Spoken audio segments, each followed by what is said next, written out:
Hey everybody, the Johnny Cage here, welcoming you back to some more of Let's Play The Legend of Zelda! Last time we left off, we went through the first dungeon, and this time around I figured I'd show off some of the hidden items in the overworld.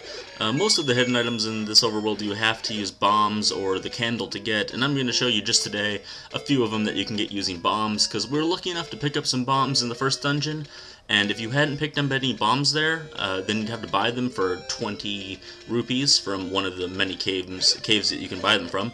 But right now, let's first get around some of these Tektites. Tektites are such a strange enemy to fight because the whole depth perception, you don't exactly know where they're going to land when they jump, so they can really be a pain. So I try to avoid them when I can, but this will take us right to where I want to go to show off the first little secret area. So we're going to want to bring out our bombs, and then right up here, let's deal with some levers real quick.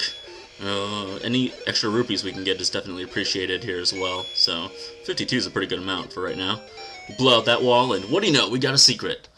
Come down here, and the old man will say, "Take any one you want!" And of course, you're going to want to grab the heart container. If you grab the red medicine, or red potion, as it's probably more normally called, you're really giving up, the heart container, and you won't be able to get maximum hearts. So you'd be a fool to do that. Besides, later on in the game, you can pay 68 rupees and get the red potion anyway, so do not worry about that. Never get the red potion when you come into those dungeons, or should I say just those caves. Oh, damn, levers coming out of nowhere. And speaking of those caves, there's another one right here. If I can just rid of these Tektites. By the way, if there are rupees in your way that you can't get, but you can still get them with your sword, just swing your sword at them and you'll pick them up. Pretty cool. I like that. Grab our second heart container in the overworld. I mean, as long as you know where these things are, they're not that hard to grab. Ooh, we got full hearts now too. Nice. We still got 2 bombs left, so I might as well show off this little secret over here. This isn't a very big one. We could get this at any time, but it's a secret to everybody. And by everyone, you just mean myself and you, so I could kill you and it would only be a secret to me. Right? Right? I don't know. Well, there's our introduction to the P-Hats. They're really annoying. I try not to deal with them unless I absolutely have to. So I'll make our way to the right of the screen, and up here, this is the only time you'll go here, and you'll find the old man once again. And he says, "Show this to the old woman." Now, this old woman is the one that will sell you that red potion that I mentioned. You can also get a lesser blue potion that you can only use once. The thing is that when you use the red potion, it turns into the blue potion, and you can use it twice. It's, we won't be needing potions until at least halfway through the game, though, so we should be fine. Oh, damn these Tektites. And then you also come over here. I believe in that tree is the money-making game, which I would not recommend. It's more of a rip-off than some sort of a carnival game, if you ask me. But if you go up here, there's another secret to everyone, and this one's much more worthwhile because this is one of the 3 on the overworld where you can get 100 rupees. And I believe this is what the old man in the first dungeon was referring to when he said that the secret lies in the easternmost peninsula. I think most people would agree that's what that statement means, and seeing as how the old man seems to get more senile as the game progresses and gives you less and less useful information, it can, that's very nice for him to give you one little tip that's really worthwhile like that.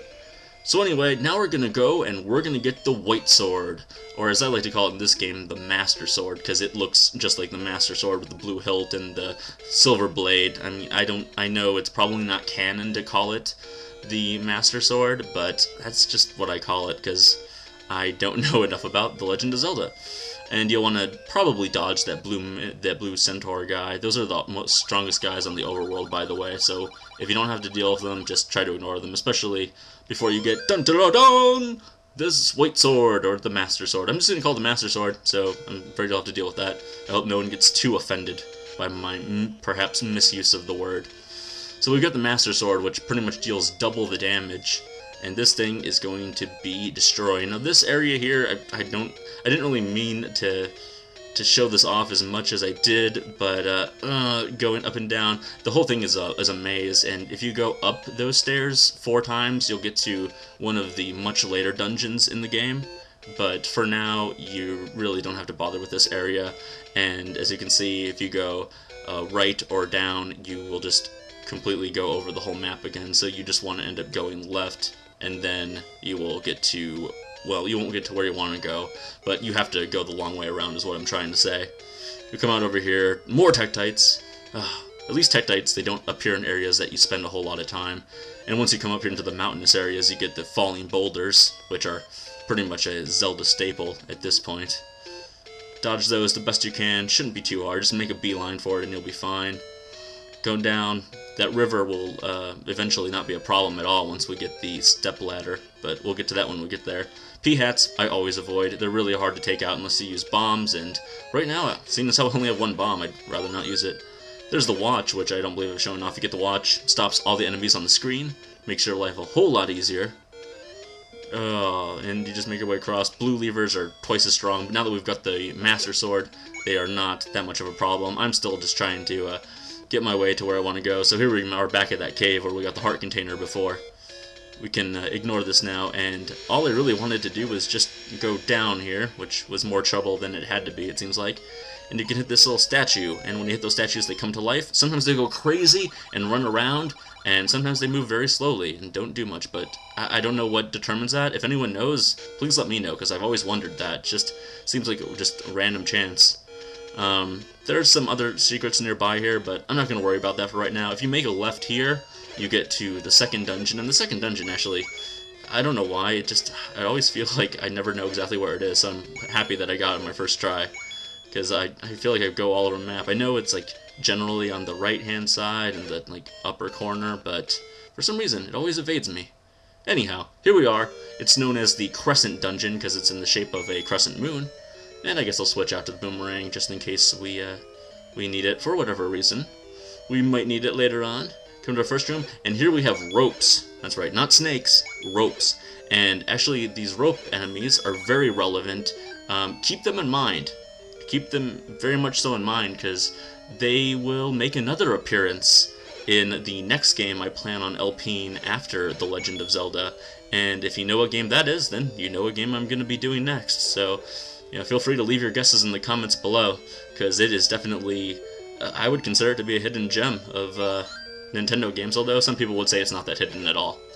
Anyway, grab the compass, which, as useless as ever, it shows us where to go. Actually, I like this dungeon a lot because it's really just two parallel, I don't know, rooms, I guess, that just go straight up vertically. So it's not very hard to navigate around. It's not some sort of crazy design. And I'm going to try to go into most of the rooms of these dungeons, at least early on, because they're not super big, and just give you a little taste of everything that's in them. Here we have another key. Always good to have keys on you. In fact, if you plan on playing the second quest, I might as well bring that up now. There's no other particular time to bring it up. If you put your name in at the beginning of Zelda, it will start you off on the second quest of this game. Or if you beat the game, it will start you on the second quest. I would recommend, if you've played this first quest and never tried the second, go ahead with the second, because it's surprisingly more difficult. And the only major difference is that they put different items in each of the dungeons. Like, for instance, they've got the, like the bow that we picked up in the first dungeon. Something else is there, I can't remember off the top of my head, but just the placement of those key items makes the game strangely more difficult. So give it a try if you're interested.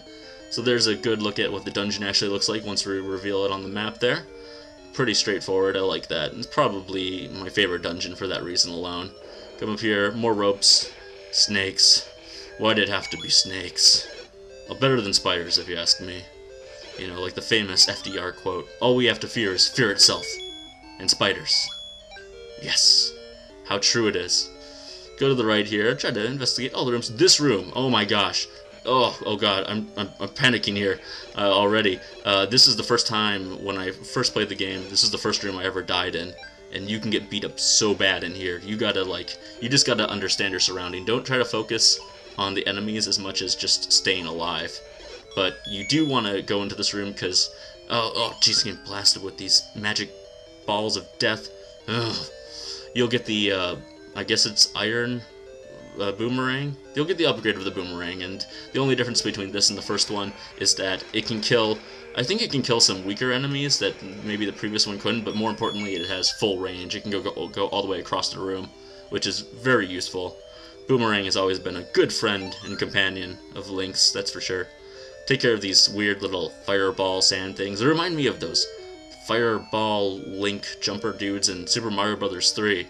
And there's another parallel to Super Mario Bros. 3 later on, and maybe some of you guys know what I'm talking about with that too, but we'll worry about that when we get there, which is probably going to be something I say a lot in this LP.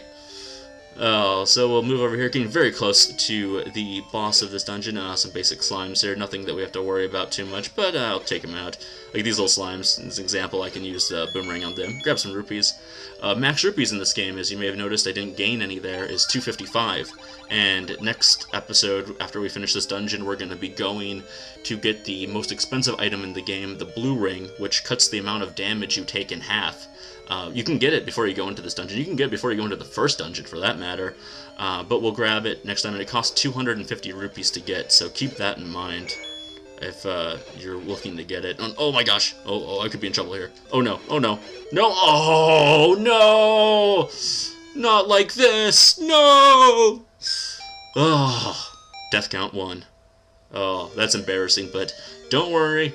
If that happens to you, don't rage quit. Sure, you start with only 3 hearts, which kind of sucks, and some of the enemies may have regenerated, but we got to the last room, so you can just kind of make a break for it, as long as you don't start to rush yourself like I'm doing now, and nearly get yourself killed a second time. We really don't need that. I'll just ignore these guys.